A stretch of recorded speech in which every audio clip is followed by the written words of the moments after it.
Bueno, empezamos este nuevo tutorial acerca de la Iglesia, el Nuevo Testamento, sus características y las principales observaciones pertinentes. Lo primero que vamos a estudiar es cómo Jesús va eligiendo la Iglesia, cómo va formando la Iglesia, qué características va a tener esta Iglesia. Leamos inicialmente del libro de Marcos, capítulo 3, versículo 13. Dice así: Jesús elige a los 12 apóstoles. Después Jesús invitó a algunos de sus seguidores para que subieran con él al cerro. Cuando ya los tuvo todos juntos, eligió a los 12 de ellos para que lo acompañaran siempre y para invitarlos a anunciar las buenas nuevas. A esos 12 los llamó apóstoles y les dio poder para expulsar de la gente los demonios. Estos son los 12 que eligió: Simón, a quien llamó Pedro; Santiago y Juan, hijos de Zebedeo, y a quien los llamó Boanerges, que quiere decir hijos del trueno; Andrés, Felipe, Bartolomé, Mateo, Tomás, Santiago, hijo de Alfeo, Tadeo, Simón el patriota, y Judas Iscariote, que después lo traicionó. Entonces, como podemos observar, Jesús elige a un grupo de apóstoles, elige su grupo para salir a evangelizar, y para que sobre a ese grupo de apóstoles Jesús les iba a dar todas las enseñanzas para después que ellos fueran a divulgarlas a todo el resto del mundo, a todos los pueblos, a todas las gentes. Jesús elige a esos 12, no los más santos ni los más sabios, ni muchos de ellos no sabían ni leer ni escribir, no eran conocedores de la palabra. Jesús los elige porque Él quiere formar a un grupo de seguidores, apóstoles, hombres todos, algunos con esposas o hijos, otros todavía solteros, y Jesús los invita a que lo sigan. La primera acción de Jesús es que formar un grupo de sus seguidores. Y es muy importante este dato: Jesús elige a 12 apóstoles. Quizás el número 12 para nosotros no diga mucho, pero para el pueblo judío sí, porque recordemos que Dios en el Antiguo Testamento había elegido a 12 tribus de Israel para hacerlas su pueblo, y a ellos darles todas las enseñanzas y todo el apoyo que Dios merecía. En concordancia quizás con ese antiguo pueblo de Dios, Jesús va a elegir un nuevo pueblo. Y la primera acción de Jesús es los 12 apóstoles. Ahora, vamos a la otra cita que aparece en Mateo 16, 12 y 13. Dice así: Mateo 16, sobre todo el capítulo 13 en adelante. Cuando llegaron cerca del pueblo de Cesarea de Filipo, Jesús preguntó a sus discípulos: ¿quién dice la gente que soy yo? ¿El Hijo del Hombre? Los discípulos contestaron: algunos dicen que eres Juan el Bautista, otros dicen que eres el profeta Elías, otros Jeremías o alguno de los profetas. Entonces Jesús preguntó: ¿y ustedes qué opinan? ¿Quién soy yo? Pedro contestó: tú eres el Mesías, el Hijo de Dios que vive y da vida. Jesús le dijo: bendito seas, Pedro, hijo de Jonás, porque no sabes esto por tu propia cuenta, sino que te lo enseñó mi Padre que está en los cielos. Por eso te llamaré Pedro, que quiere decir piedra. Sobre esta piedra construiré mi iglesia, y la muerte no la podrá destruir. A ti, Pedro, te daré las llaves del reino de los cielos. Todas las cosas que tú prohíbas aquí en la tierra, desde el cielo Dios los prohibirá, y las cosas que tú permitas, también Dios lo permitirá. Entonces Jesús ordenó a sus discípulos que no lo contaran a nadie que Él era el Mesías.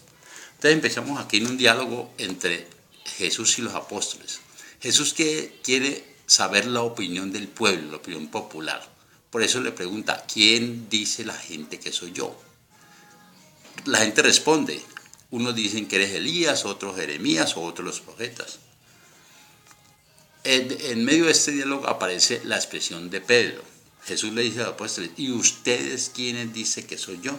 Pedro, en ese diálogo con Jesús, contesta, tú eres el Hijo de Dios.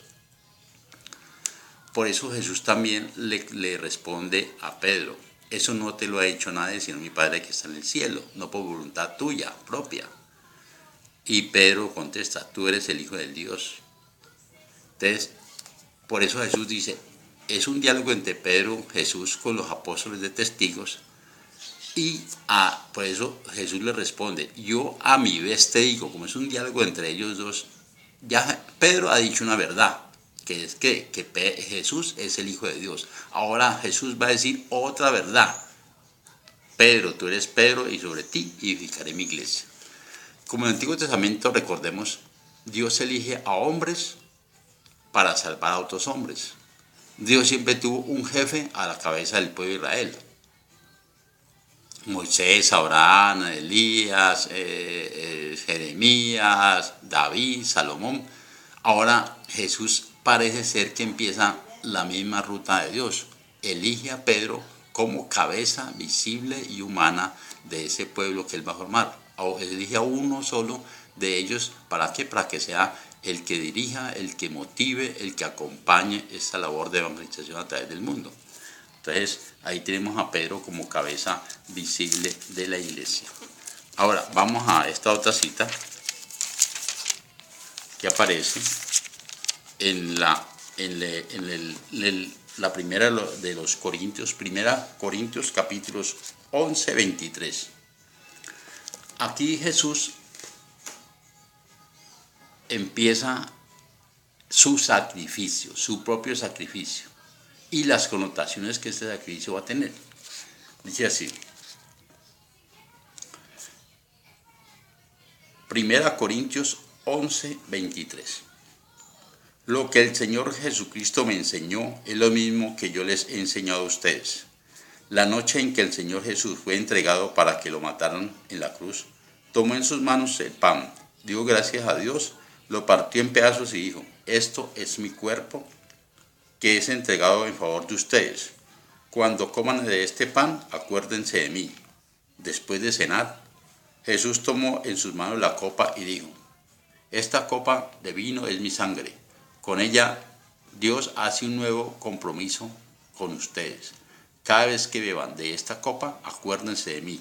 Así que cada vez que ustedes comen de ese pan o beban de esa copa, anuncien la muerte del Señor Jesucristo hasta el día en que Él vuelva. Entonces recordemos que aquí Jesús pone de manifiesto el sacrificio que hay que hacer. Él es el propio Cordero, Él se ofrece por nosotros, su sangre, su cuerpo y su sangre. Y aquí hay dos cositas muy importantes. Primero, que en esa fracción del pan y el vino está Él presente. Y lo más importante dice, cada vez que ellos hagan esto, háganlo en memoria mía, en conmemoración mía. Ahora, otra cosa importante es que con esto Jesús quiere sellar ¿qué? Un nuevo pacto. Ya había un antiguo pacto, este es el nuevo pacto que Jesús quiere sellar con los hombres a través de sus apóstoles y para que ellos le enseñen.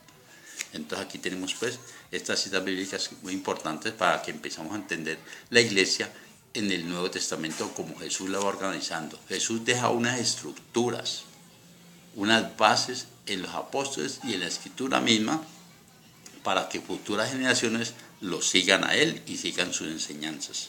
Por eso el cristianismo no es solamente Cristo solo, sino Cristo, su iglesia, sus apóstoles y sus compromisos adquiridos a través de estos mandatos que Jesús nos está dando.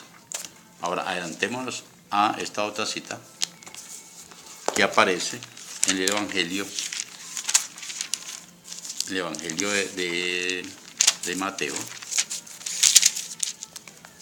que es la cita muy importante, Mateo 28, 18. Mateo 28, 18. Dice así, Dios me ha dado todo el poder para que gobierne en todo el mundo. ustedes vayan y hagan mis discípulos míos en todos los países de la tierra. Bautícelos en el nombre del Padre y del Hijo y del Espíritu Santo. Enséñeles a obedecer todo lo que yo les he enseñado.